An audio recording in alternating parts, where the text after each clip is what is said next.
राधे राधे बच्चों, कैसे हो आप लोग। आज की इस क्लास 7 मैथ्स के वीडियो में हम पिछले वीडियो से आगे का पढ़ेंगे। पिछले वीडियो में मैंने आप लोगों को लाभ और हानि पर आधारित प्रश्नों को हल कराया था। अब इस चैप्टर में मैं अगले लेसन की अर्थात 7E की सवालों को हल कराऊंगा।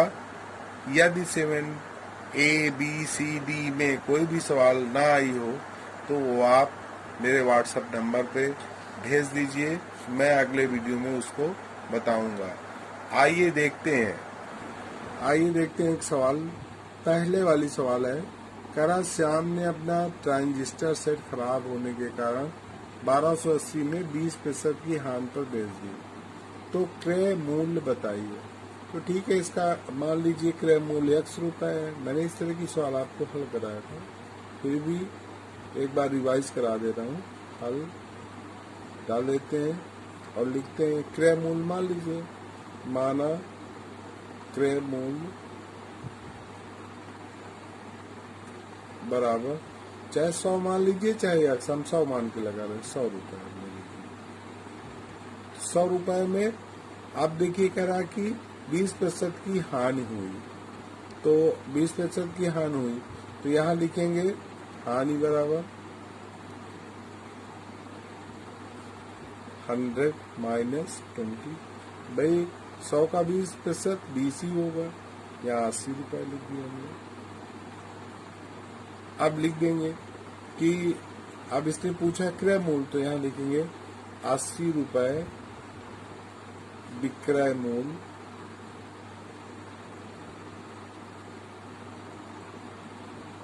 पर क्रय मूल्य बराबर 100 रुपए। चूंकि इसलिए 1 रुपए विक्रय मूल्य पर क्रय मूल्य बराबर ये हो जाएगा 100 लिखा रहेगा, अपान में आ जाएगा 80। इसलिए अब जितने रुपए का रहा 1280 रुपए, तो 1280 रुपए विक्रय मूल्य होने पर तो यहाँ लिख देंगे 100 अपान 80 इंटू 1280, ये लिख दिया हमने। अब इसी को सरल कर लेंगे, आ जाएगा 0 0 कट गया, 2 से काट दिया 4 बन जाएगा, 2 चौको 8, 2 पंचे 10, 5 आ गया।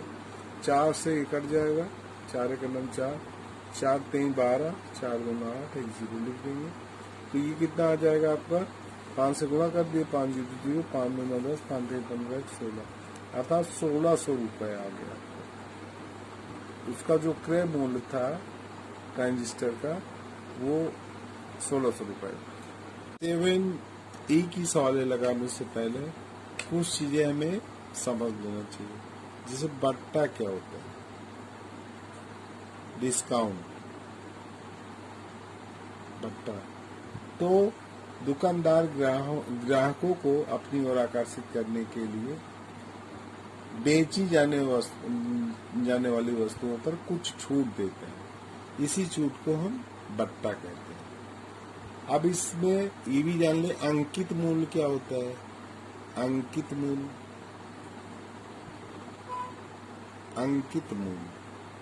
इसका मतलब है अंकित मूल्य माने छपा हुआ मूल्य।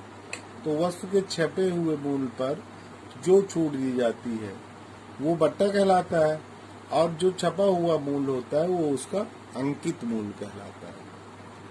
हमेशा जो है जो छूट दी जाती है वो, यदि कि जो बट्टा दिया जाएगा वो अंकित मूल्य पर ही दिया जाएगा, ये ध्यान देना है, ठीक है ना। और जितने रुपए में वस्तु बेची जाती है वो उसका विक्रय मूल्य कहलाता है, विक्रय मूल्य। ये तो ये चीजें हमें ध्यान लेना जरूरी है। अगर हमें प्रतिशत बट्टा निकालना है, मान लीजिए हमें प्रतिशत बट्टा ज्ञात करना है, तो ये होता है जैसे हमने प्रतिशत लाभ प्रतिशत हानि पढ़ा था, ठीक उसी प्रकार प्रतिशत बट्टा निकालते हैं। तो हम यहाँ लिख देंगे बट्टा गुणे 100 और बटे अंकित मूल। जो अंकित मूल होगा, हमने बताया अंकित मूल पर ही निकालते हैं, तो इस तरह हम प्रतिशत बट्टा निकाल सकते हैं। अब आइए हम अभ्यास प्रश्नावली के सवालों को हल करते हैं। एक वस्तु का अंकित मूल्य 500 रुपए है। 10% बट्टे पर बेची गई वस्तु का विक्रय मूल्य क्या होगा? तो ठीक है, इसको हल करते हैं। तो देखिए कितनी आसान सवाल है। इस तरह की सवालें बहुत ही आसान होती है। अब हम दिया, इसमें लिख दीजिए पहले अंकित मूल्य। अंकित मूल्य लिख दिया हमने, 500 रुपए 500, ये लिख दिया हमने।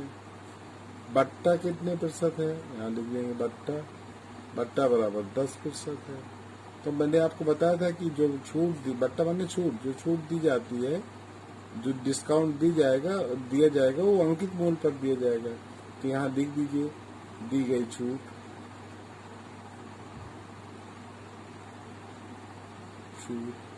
बराबर 500 का 10% निकाल लीजिए, 10/100, ये कट जाएगा, 5 बार जाएगा, 100 बच्चे 500, 50 रुपए की छूट देगा।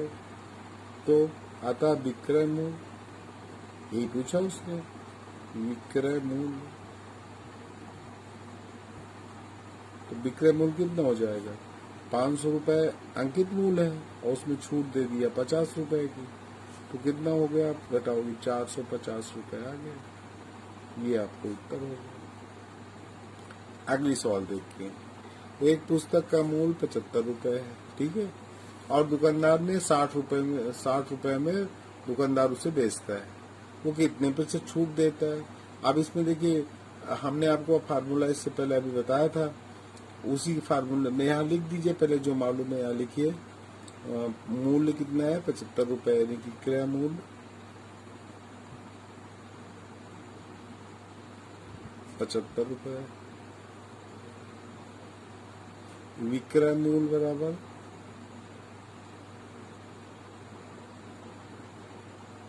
विक्रय मूल्य है 60 रुपए। तो अब छूट निकाल दीजिए। छूट बराबर, यानी कि जो बट्टा है, छूट बराबर कितना हो जाएगा? 75 माइनस 60, चाहे आप लिख दीजिए क्रय मूल्य माइनस विक्रय मूल्य, तो कितना आ जाएगा? ये 15 रुपए आ गया। अब इसने पूछा प्रतिशत छूट, तो यहाँ लिख दीजिए प्रतिशत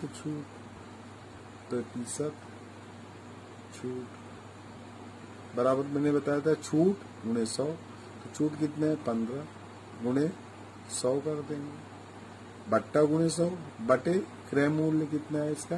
75 रुपए। तो 15 बचे 75, निकाल दिए हमने। 5 का नंबर 5 दूना, तो कितने प्रतिशत की छूट दिया उसने? 20%। ये सवाल लगे आपको। अगली सवाल देखते हैं। एक संदूक का विक्रय मूल्य 1400 रुपए है और दुकानदार 30% का बट्टा प्रदान करता है। संदूक का अंकित मूल्य क्या है? देखिए इसमें अंकित मूल्य ही नहीं मालूम है आपको, तो अब इसे मानना पड़ेगा। माना अंकित मूल्य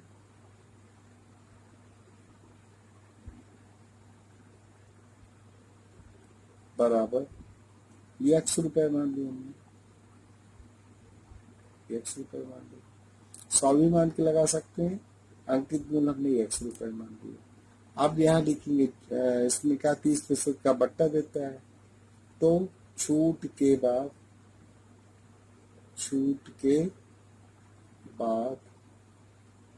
मूल, यही विक्रय मूल्य हो जाएगा। ब्रैकेट में लिख भी दे रहे हैं विक्रय मूल्य।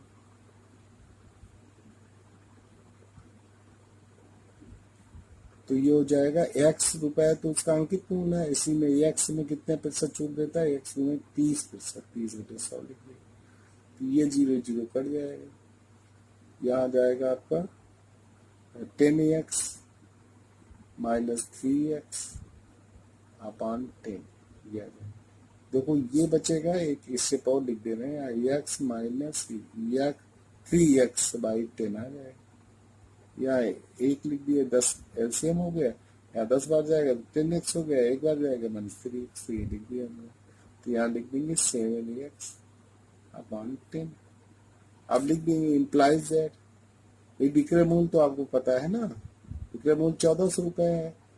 तो अब यहाँ लिख देंगे 1400 बराबर है कितना, 7x अपॉन कितना है 100। भाई जो आपने माना है उससे भी क्या विक्रय मूल्य है आपका, और ये विक्रय मूल्य दिया है, तो इससे अंकित मूल्य x की वैल्यू पता हो जाएगी। ये एक लिख दिया हमने, यहाँ लिख दिया हमने। ठीक है, गुणा कर दिया 7x, इसका गुणा करेंगे क्रॉस मल्टीप्लाई, तो ये 7x हो जाएगा और ये कितना हो जाएगा 1400 मैंने 100 लिख दिया। इसलिए x इज इक्वल टू ये x निकालना है हमें, अपान कितना हो जाएगा 7 दूना, लिख देंगे 2 बार जाएगा 200 आ गया। अब इसमें गुणा कर देंगे तो कितना आ जाएगा, ये 1400 गुणे बटे में 10 था, 100 नहीं है, 10 है, ये 10 है, यहाँ 10 लिख देंगे, तो यहाँ भी 10 होगा। अब गुणा करेंगे तो 2000 रुपये आ गया। ये आपकी सवाल है। तो इसी तरह पूरी सवाल है। अब आपको सवालों को लगाना है और इसकी सभी अभ्यास जितना भी हमने आपको पढ़ाया है उसमें जो उदाहरण समझाए गए हैं उनको आप लगाइए। यदि उनमें भी कोई दिक्कत होती है तो उन्हें पूछिए, लेकिन उदाहरण लगाइए जरूर। राधे राधे बच्चों, आज के लिए बस इतना ही। आप लोग जो है पिछले वीडियो बार बार देखिए। यदि आपके पास वीडियो उपलब्ध नहीं है तो बताइए, मैं उसका लिंक भेज दूंगा, लेकिन आप वीडियो जरूर से जरूर देखिए और फिर से अभ्यास प्रश्नों को हल कीजिए।